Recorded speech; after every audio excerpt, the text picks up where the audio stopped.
Do you know how similar Musk and Ford are? We all know what Elon Musk did in the past 2022. He bought one of the largest social media platforms in the world, and every day after that, his Twitter moments are almost global live broadcast. On this social platform, he has more advantages to establish contact with some groups or to fight wars of words, and he is also sharing views on various fields as in the past. It looks like Tesla is repeating Ford's fate. Why? In today's video, let's talk about the two stars of the automotive industry, Musk and Henry Ford. Running a car company has to feel a little dull once you've become one of the richest people on the planet. But your wealth gives you options. You could buy a media platform, for instance. Sharing half-baked views on international affairs works, too. When you're this rich, even your most reprehensible takes get serious attention.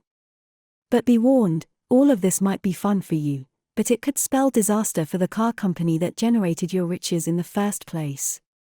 I'm talking, of course, about Henry Ford, the founder of the car company that bears his name. It would be hard to overstate his influence over corporate America and the national zeitgeist a century ago, or the damage he ultimately inflicted on both his company and the country.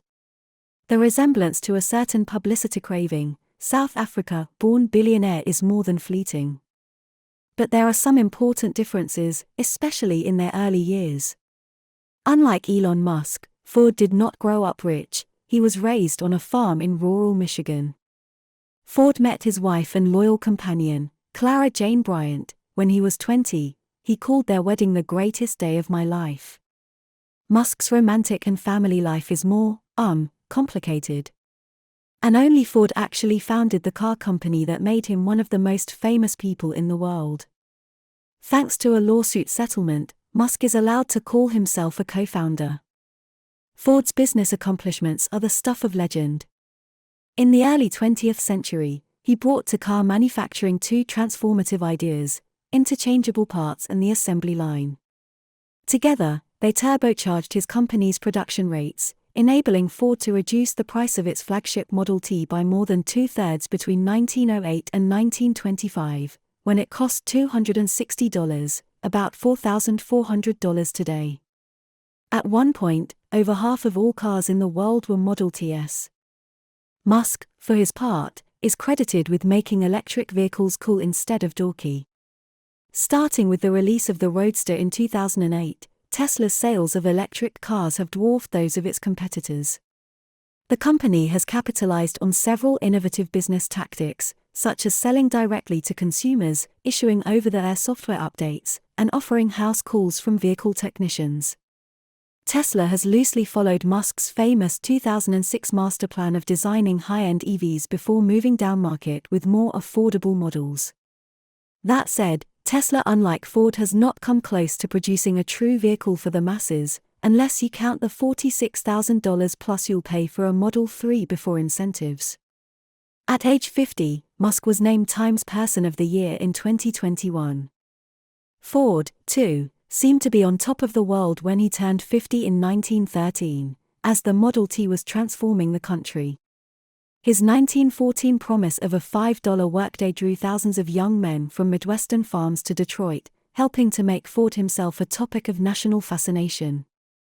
He became the recognizable face of the automobile industry, producing a wildly popular product that suggested a thrilling future of transportation.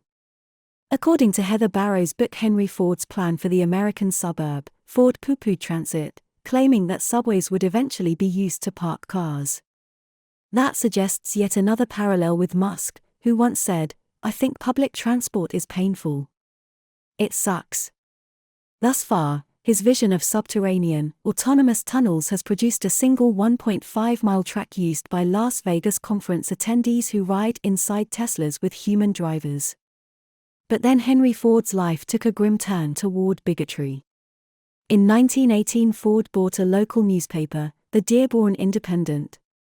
At a time when hundreds of thousands of Jews were fleeing pogroms in Europe, the paper published a torrent of vicious antisemitism, such as the infamous Protocols of the Elders of Zion and a series titled The International Jew, The World's Problem.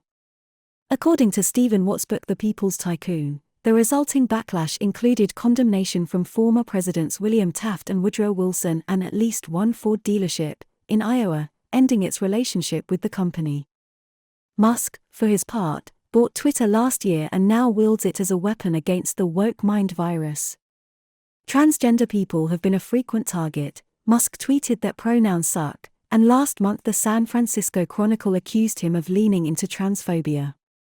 Musk's politicization of Twitter and embrace of the right seem to be taking a toll on Tesla's business, much as disgusted Jews once refused to buy Fords. And then there are international affairs, an area where Musk has recently dabbled disastrously. Here, too, Henry Ford did it first. Given Ford's loathing of Jews, his affinity for Nazi Germany is hardly surprising. In 1938, Ford became the first American to accept the Third Reich's top honor for a foreigner, the Grand Cross of the Supreme Order of the German Eagle. The warm feelings were reciprocated. Hitler at one point kept a portrait of Ford in his office, calling him my inspiration. In his book, Watts describes how Ford did everything he could to keep the United States out of World War II, including authoring articles touting isolationism and joining Charles Lindbergh in the infamous America First Committee that blamed the United Kingdom and Jews for trying to drag the U.S. into war. Ford infuriated the Roosevelt administration by reneging on an agreement to manufacture engines for Great Britain. Only after Pearl Harbor did Ford quietly change course, converting the company's factories for wartime production. Musk, too, has developed warm relations with some of the most despicable people of his era. With Tesla shares tumbling 65% in 2022, Musk's growing involvement in media and politics has done his car company no favors. With much of his wealth comprised of Tesla stock, Musk recently became the first person in history to lose $200 billion. His company's lead among EV makers once seemed insurmountable, but not anymore. A century ago, Ford's car-making dominance faded along with its founder's focus on his core business. For years, Henry Ford resisted calls to overhaul the Model T. When he finally did, launching the Model A in 1927, it was too late. Ford had already ceded market share to competitors like General Motors and Chrysler. The company's struggles continued during the 1930s, when Henry Ford relied on a private police force to battle workers trying to unionize. Musk, too, has shown no love for organized labor. It was only in the 1940s, as Henry Ford's behavior became increasingly erratic and the company's finances teetered, that he was finally forced to hand over the reins. He could now fill his time with an array of passion projects that ranged from watchmaking to farming to constructing Greenfield Village, his collection of historic American buildings that included Thomas Edison's laboratory and the Wright brothers' bicycle shop. As for Musk, now might be a good time for him to focus on a few hobbies, too. Okay, that's all for today. Do you want to learn about more auto stories? Please keep following our channel and like our videos. Thank you so much for your continuous support. Your precious time with us is highly appreciated. See you.